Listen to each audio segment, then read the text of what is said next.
I'm here in Washington, D.C. on Capitol Hill. I've been homeless in Washington, D.C. for over 3 years now, and about 5 years in total homelessness, and haven't paid rent or been on a lease since August of 2019. And for some reason, the incompetence of my current case manager has defeated me from using my HUD voucher for Section 8 housing given to me because I am a chronically homeless, indigent, mentally ill, and at-risk person in the community. I do a lot of other things too that you might not believe, including sitting in the halls of Congress watching the Senate and the House of Representatives do what they do. I also mumble and stumble with my speech since I was almost murdered on December 30th of last year, 2023, living in Triangle Park in a tent where I had lived since May, and other residents, people who lived in that tent park, were the ones who almost murdered me. And I had lived there for over 6 months. And when I was thinking about 9/11 and when it happened originally, I was on disability at the time, living in my parents' basement in 2001 in Fredericksburg, Virginia, living in Lee's Hill. Since then, my stepfather, or whatever you want to call him, has died in that home, and I actually held his dead hand and prayed to God for him when he died while kneeling on the ground next to the bed. Since then, his wife, or my so-called mother, they've disowned me, her, my brother, my sister, and everybody else, to the point that I've only had contact with family members, including my cousin in Pittsburgh, who currently has basically the only friendship in my life, as basically a cousin and a sister to me, since everyone else has left. And on 9/11, I was sleeping in the basement, and I remember just knowing, even though I couldn't hear from downstairs, somehow I knew. And then I heard on the TV say another plane has crashed into the other tower. At that point, I got up from my bed in the basement of the 4,000 square foot house I was living at in Lee's Hill with these people when I was on disability and also working. Actually, I wasn't working yet part-time, but I was volunteering. And basically, I went upstairs and watched the TV with my stepdad, or David Hill Esquire, David Mayer Hill Esquire, attorney at law from Youngstown, Ohio. And I sat on the couch and watched, and I was like, what the fuck does... And so I really didn't quite grasp it then, nor does anybody really now, to understand the significance of it. It actually really signaled in many ways the changing of the financial landscape of the world. Let me repeat that. It changed the financial landscape of the world when those towers were symbolically and physically destroyed. Lots of people say lots of different people did it, just like lots of people use the Quran and the Bible to divide people, both within those religion fields and amongst the different religions, as well as using social media to push people away from people of, shall we say, Chinese or Oriental descent. And so remembering 9/11 means a lot to a lot of people. I never served in the military, but I know a lot of people who did, including my relatives. I don't really think anything has actually changed much since then, honestly, except for the people who have a lot of money have somehow raised our debt. If you look at the year 2008, our debt was $2 trillion. Now it's 2024, our national debt is $35 trillion. $35 trillion is a lot of money. That's a lot more money than 2 towers and a few thousand people's lives and a couple of airplanes. So when I think about this, and the Pentagon is right across the river here, and I believe a plane also crashed into the Pentagon. So you look at what's happening. What has happened at the Pentagon? Well, there's concrete bridges over there that carry traffic in and out of Washington, D.C. every day. And that concrete is falling off of those pillars, and the rebar is exposed directly next to the Pentagon. They've rerouted a road over the past 2 years. They used to drive directly, basically down the hill from Arlington to the Pentagon from the Air Force Memorial. I think maybe the biggest problem in Washington, D.C. is actual justice and security for people. And I think one of the biggest problems with this whole situation is anywhere in the nation of the United States of America, people can own firearms. as private citizens. In Washington, D.C., you cannot, which allows psychopaths who pretend to have guns or pretend to have knives, or who like to go around and shoot people with little guns and stab people with little knives, using basically people who are released from jails or prisons just to do that, or kept in the community just for that purpose. And it's known. That's the problem. When you multiply that nationwide, it's a huge problem in the United States. It's what some people call the Babylon systems, or the shitstum. The shitstum, like shit, like toilet crap, like fluid you put in the ass, comes out as poop, right? Look, and so what we have to do is figure out how people can protect themselves from the evil people in the communities around them. And I think as Washington, D.C. moves towards progress, which means forward motion, you know, the pros and cons. And if you look at language and Latin and these things, the pros and cons are actually what? Progress, congress, pros, cons, to progress and to congress. So I don't know what that means exactly. Congress is also a term for sex, and impregnating a woman, to have congress with a woman. So I'm going to think about what it all really means. What it all really means. If you look at that recent assassination attempt on the former President Trump and presidential candidate, which the Supreme Court directly across the street here said that he can run for president even though he has 34 felonies. There are many jobs you can't even get within a school system if you have felonies. So how's he getting approved to run for president? So there's a lot of fear-based decision-making in Washington, D.C. Also, if you look around, almost all of the police forces for all of the Washington, D.C. agencies have different police forces at each agency. They've privatized. Department of Energy has their own police. Each department has their own police.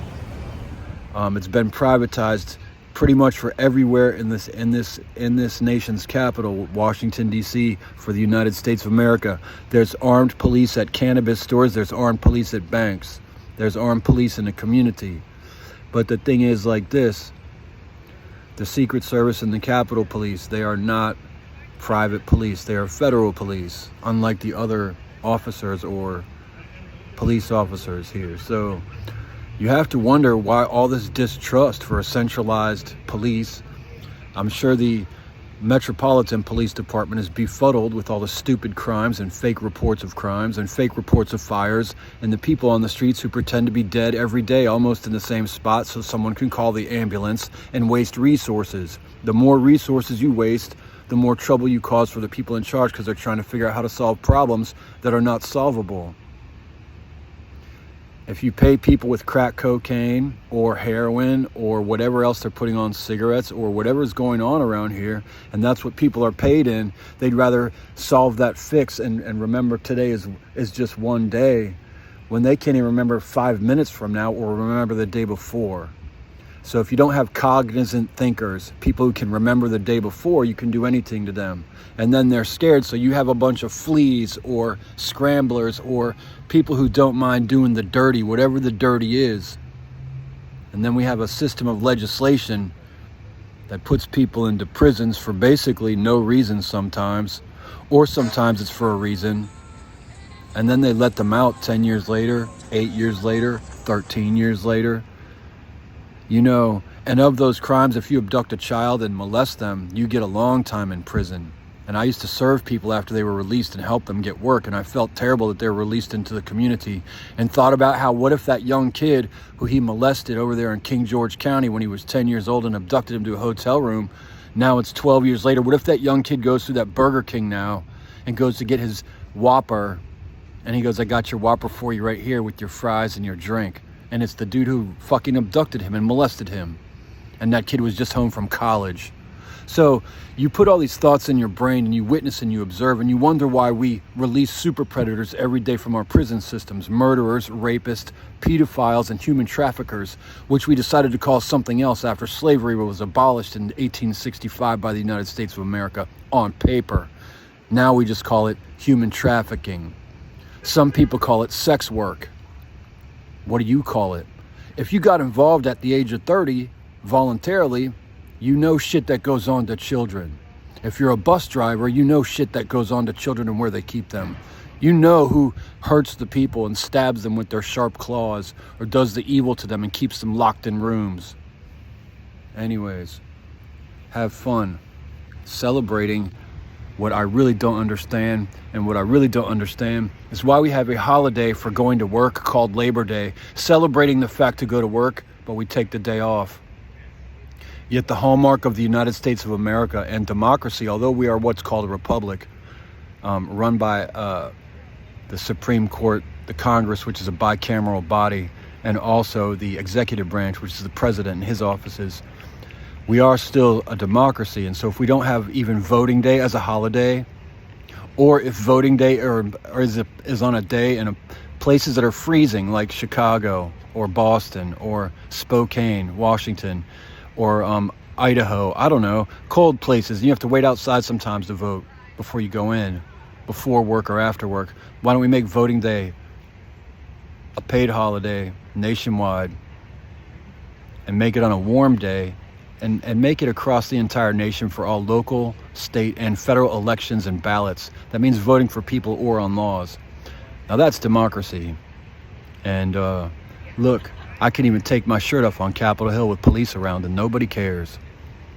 While the worms whisper and moan, just like when I get up in the morning and walk out of the halfway house where I live in Anacostia. The worms whisper and moan and groan and put on an acting show. And if the laws were different, I'd probably have already punched or whatever about 4 people this morning. Young, old, male, and female, because I also know what they do in the community. And if I know, that means everyone else knows too. Happy 9/11 in remembrance. We got a lot of work to do in the United States. The land of the free, with the largest incarceration population on the planet, which began a few years after emancipation and after the Civil War, with Angola Prison in Louisiana.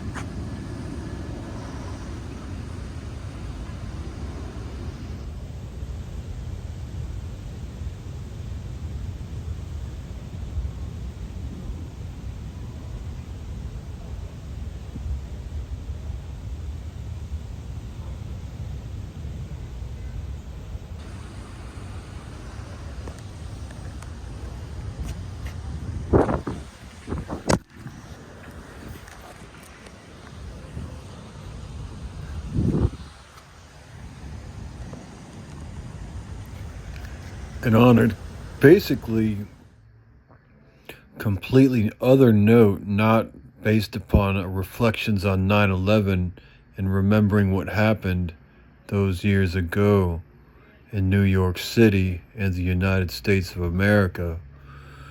But I'm walking in Capitol Hill and I'm walking in D.C. and everywhere I go there's all these bicycle racks and they're all broken and there's grass and sand and stuff growing in them, and then those things get filled up with dirt and sand, and bugs can live in them, or they can grow plants that get roots down into the bricks and then break the entire sidewalk foundations. If I was the mayor and I saw that, I'd be like, get these out of here, please. Get them out of here now. And I mean, if nothing else, that's 1,000,000% destruction of infrastructure, as that soil and those roots erode into the already built structures with no recompense or care, seemingly, by Virginia Capital Bike Share or any of these others that have bicycle racks throughout the region. I mean, that's basic negligence to leave those things unattended, unkept, and now basically destroying whatever areas they're left in. Do you enjoy good wine, lawmaking, and fucking over the world?